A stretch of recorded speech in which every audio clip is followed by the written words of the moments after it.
जय जोहार दोस्तों, स्वागत है मेरे यूट्यूब चैनल में। जैसा कि आप सबको मैं बता दूं, मैं जो है छत्तीसगढ़ के जॉब से रिलेटेड अपडेट अपने चैनल पे डालते ही रहता हूं।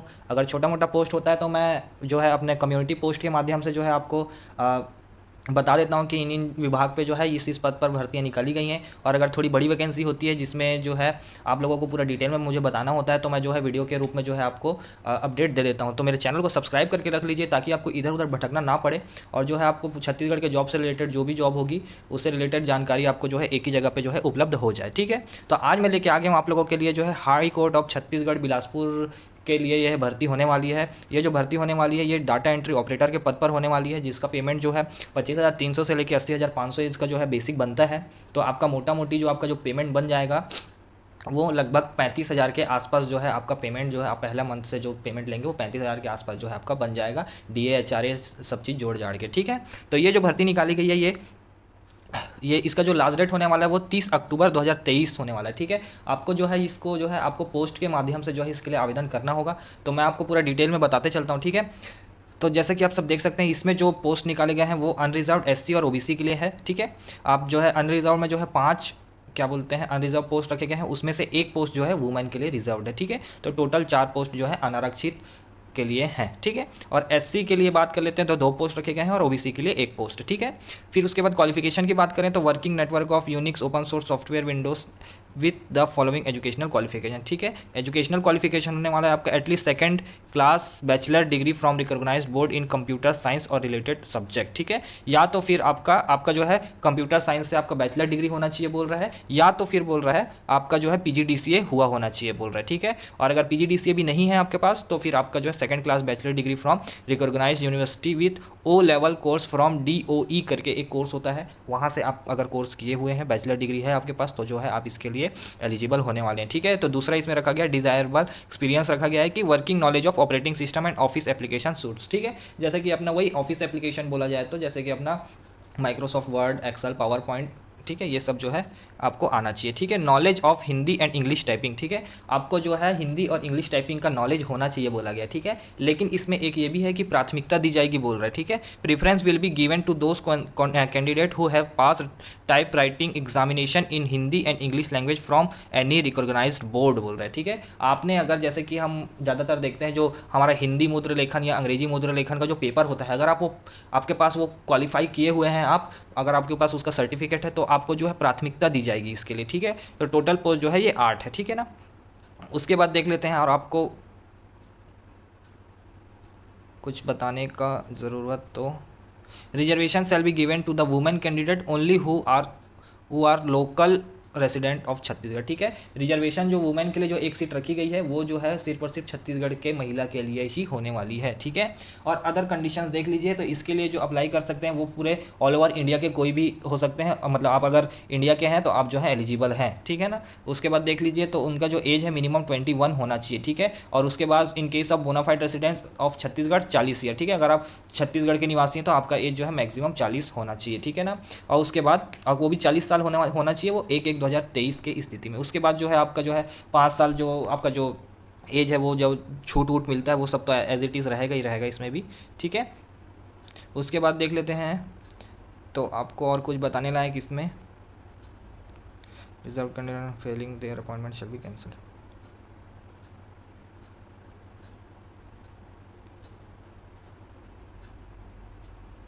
अच्छा हाँ ठीक है, यहाँ पे लिखा हुआ है कि रिजर्व्ड कैंडिडेट जैसे कि एसटी एससी ओबीसी के जो अभ्यर्थी होने वाले हैं, अगर आपको जो है रिजर्वेशन के बेसिस पे जो है आप अगर चयनित होते हैं तो आपको जो है एक एफिडेविट बनवाना पड़ेगा किस टाइम पे ज्वाइनिंग के टाइम में in the proforma prescribe by the state government with their memo dated 29/6/2023 filling which their appointment shall be cancel. ठीक है, अगर आप एफिडेविट नहीं बनवाते हैं तो आपका जो है ज्वाइनिंग लेटर नहीं दिया जाएगा। फिर उसके बाद और कुछ है तो he or she must possess the requisite qualification prescribed for the said advertisement post or before the last date of receipt of application। तो इसमें बोला जा रहा है कि जो भी क्वालिफिकेशन मांगा गया है वो क्वालिफिकेशन आपका कब तक कंप्लीट होना चाहिए, तो आपका जिस दिन लेटर आप पोस्ट कर रहे हैं, ठीक है, उस दिन आपका जो है ये जो आपका क्वालिफिकेशन मांगा गया है वो आपका कंप्लीट हो चुका हुआ होना चाहिए। ठीक है, उसका रिजल्ट डिक्लेयर होना चाहिए उस डेट पे। ठीक है ना, उसके बाद देख लीजिए तो आपको जो है एप्लीकेशन कहाँ पे भेजना है। ठीक है, the application strictly prescribe pro forma, ठीक है, A4 साइज़ पेपर आपको मतलब कि परफॉर्मा दिया हुआ है, ठीक है, फॉर्म का जो प्रारूप जिसको बोलते हैं हम, जो प्रोफार्मा जो इसमें बोला जा रहा है वो प्रारूप है उसका मतलब कि, ठीक है, तो वो जो है नीचे दिया हुआ है इसी PDF के। तो मैं जो PDF का जो लिंक है मैं अपने डिस्क्रिप्शन में दे दूंगा, ठीक है, वहाँ से आप जैसे ही लिंक को क्लिक करेंगे आपका ये PDF डाउनलोड हो जाएगा और वहाँ से आप जो है आप अपना फॉर्म का PDF निकलवा सकते हैं, ठीक है। Must reach the registrar general, मतलब कि आपका जो एड्रेस होने वाला है, पोस्टल एड्रेस, वो होने वाला है the registrar general high court of Chhattisgarh, Bodri Bilaspur Chhattisgarh. Pin होने वाला है 495220 बाई रजिस्टर्ड और स्पीड पोस्ट, ठीक है। आपको जो है सिर्फ और सिर्फ रजिस्टर्ड या तो स्पीड पोस्ट के माध्यम से ही जो है आपको अपना लेटर जो है पोस्ट करना होगा, है ना। और उसके बाद बता देता हूँ, तो इसमें जो है इसके आपके फॉर्म के साथ साथ आपको जो है self attested copy of certificate regarding age, ठीक है, अगर आप एज सिलेक्शन चाहिए आपको तो एज का, कास्ट का, ठीक है, आपको निवासी और क्वालिफिकेशन जो जो मांगा गया है आपके पास जो भी क्वालिफिकेशन है उसका, ये सारे चीज़ों का जो है self attested passport size photograph भी होना चाहिए। तो ये सब जो है आपका जो है मतलब फॉर्म के साथ अटैच करना होगा, ठीक है। आपको लास्ट डेट जो होने वाला है वो 30/10/2023, तो आपका जो फॉर्म है शाम के 5 बजे तक 30 तारीख के आपका फॉर्म जो है वहाँ ऑफिस पे पहुँच जाना चाहिए, ठीक है। तो उस हिसाब को आपको पोस्ट करना होगा, ठीक है ना। और ये भी बता दूं कि अगर आप कोई दूसरा प्रारूप लेके जाते हैं या प्रोफार्मा जिसको बोल रहे हैं हम, वो अगर दूसरा कोई पोस्ट कर देते हैं फॉर्म फिल करके, तो जो है वो आपको सीधा सीधा अपात्र घोषित कर दिया जाएगा या तो फिर आपका फॉर्म निरस्त कर दिया जाएगा। इस प्रारूप को ही आपको जो है फिल करके ही भेजना है, ठीक है। उसके बाद देख लेते हैं, तो उसमें इस पर ये भी लिखा हुआ है कि आप जो एनवलप तैयार करेंगे पोस्ट करने के लिए, तो उस एनवलप के ऊपर में लिखा हुआ होना चाहिए application for the post of data entry operator, ये लिखा हुआ होना चाहिए, ठीक है। तो ये भूलिएगा मत, ये बिल्कुल से लिख दीजिएगा उसके मतलब कि आपका जो लिफाफा जो आप तैयार करेंगे उसके ऊपर, ठीक है ना।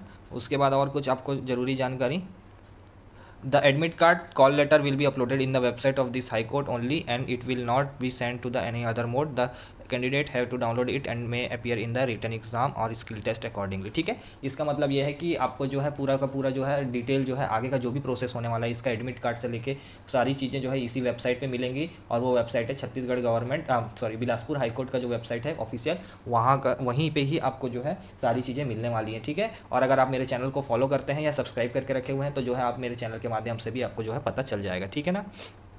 और उसके बाद देख लीजिए, तो हाँ, सबसे सिलेक्शन प्रोसेस क्या होने वाला है, ठीक है। तो सिलेक्शन प्रोसेस ये होने वाला है कि सबसे पहले आपका जो है रिटर्न टेस्ट लिया जाएगा, ठीक है। आप रिटर्न टेस्ट क्वालिफाई करते हैं तब आपका फेज़ 2 में जाएंगे, तो फेज़ 2 जो होगा स्किल टेस्ट, जिसको कि हम ज़्यादातर बोलते हैं वो अपना टाइपिंग टेस्ट, ठीक है। मेन जो होता है वो टाइपिंग टेस्ट ही होता है, ठीक है। रिटर्न टेस्ट में आप देख लीजिए कि क्या क्या आपको जो है मतलब कि आपका जो है सिलेबस होने वाला है। तो written test will be consisting of 50 question, 50 question होंगे, मल्टीपल चॉइस होगा और उसमें जो है आपका जो है 1 नंबर फॉर ईच क्वेश्चन होंगे, 1 नंबर हर एक क्वेश्चन के लिए होंगे, ठीक है। और जो MCQ यानी कि जो चूज़ द करेक्ट ऑप्शन में जो क्वेश्चन पूछे जाएंगे वो यूनिक्स और open source software, Windows NT operating system, other computer language के बेसिस पे पूछे जाएंगे और इंग्लिश लैंग्वेज होगा और जनरल नॉलेज होगा और रीजनिंग होगा, ठीक है। ये आपका सिलेबस है, इस बेसिस पे आपका जो है रिटर्न टेस्ट होगा, ठीक है। और there shall be no minus marking to qualify the set test, the candidate has to secure minimum 20 marks, ठीक है। इसमें माइनस मार्किंग नहीं होने वाला है, ये ध्यान में रखिएगा कि माइनस मार्किंग नहीं रहेगा। आपको जो है सारे क्वेश्चन अटैम्प्ट करने हैं, ये मत भूलिएगा, ठीक है। आपको जो है मिनिमम क्वालिफाइंग मार्क्स 20 नंबर होने वाला है इसके लिए, ठीक है। The candidate who qualify in this set screening test will be called for the phase 2, जो कि स्किल टेस्ट होगा। 25 मार्क्स हिंदी के टाइपिंग के लिए और 25 मार्क्स इंग्लिश के टाइपिंग के लिए। तो हिंदी टाइपिंग में आपको 250 वर्ड्स 10 मिनट में टाइप करने हैं और इंग्लिश के 300 वर्ड 10 मिनट में टाइप करने हैं, ठीक है। उसके बाद जो है आपका जो है font half marks to be deducted for each mistake, हर एक मिस्टेक के लिए आपका आधा नंबर काटा जाएगा। To qualify this test the candidate has to secure minimum 10 marks in each typing test out of 25। 25 में से आपको कम से कम 10 नंबर लेके आने ही होंगे आपको अगर ये एग्ज़ाम क्वालिफाई करना है तो, ठीक है। मेरिट लिस्ट जो बनेगा वो बनेगा आपका जो है will be prepared on the basis of marks obtained by them in phase 1 and phase 2 examination, ठीक है। यानी कि जो रिटर्न टेस्ट आपका चूज द करेक्ट ऑप्शन वाला हुआ रहेगा और स्किल टेस्ट हुआ रहेगा, वो दोनों को जोड़कर आपका मेरिट लिस्ट बनाया जाएगा, ठीक है ना। ये मत भूलिएगा कि इस सिर्फ डायरेक्ट स्किल बेसिस पे नहीं होगा। आपका जो रिटर्न टेस्ट आप देंगे उसके बाद अगर आप क्वालिफाई करते हैं तो आपको स्किल टेस्ट के लिए बुलाया जाएगा, फिर स्किल टेस्ट क्वालिफाई करने के बाद एक मेरिट लिस्ट निकलेगा आपका, किस बेसिस पे, फेज़ 1 और फेज़ 2 जो कि रिटर्न और स्किल टेस्ट दोनों को जोड़कर मेरिट लिस्ट बनाया जाएगा, ठीक है। उसके बाद देख लेते हैं, हाँ तो और कुछ तो है नहीं इसमें, तो बस इतना ही था। तो आपको जो है ये ध्यान में रखिएगा मेरिट लिस्ट जो बनेगी उसमें से जो है ऊपर के टॉप के लोगों को जो है चयन किया जाएगा और बाकी कुछ लोगों को जो है प्रतीक्षा सूची में रखी जाएगी, ठीक है। उसके बाद देख लीजिए ये प्रारूप है, तो अगर ये प्रारूप मैं PDF का लिंक दे दूँगा आपको नीचे में, ठीक है। आप वहाँ से अपना प्रिंट आउट निकलवा लीजिएगा। और अगर आपको छत्तीसगढ़ के किसी भी जॉब से रिलेटेड, इसी जॉब से रिलेटेड हो या किसी भी जॉब से रिलेटेड हो, अगर आपको कोई भी इशू होता है तो आप मुझे कमेंट करिए, और या तो फिर मेरी इंस्टाग्राम प्रोफाइल को भी फॉलो करके रख सकते हैं, जिससे कि आपको जो है अपडेट्स मिलते रहेंगी, और जो है आप मुझे वहाँ पर डायरेक्ट मैसेज भी कर सकते हैं। ठीक है, मिलते हैं दोस्तों अगले वीडियो में। धन्यवाद।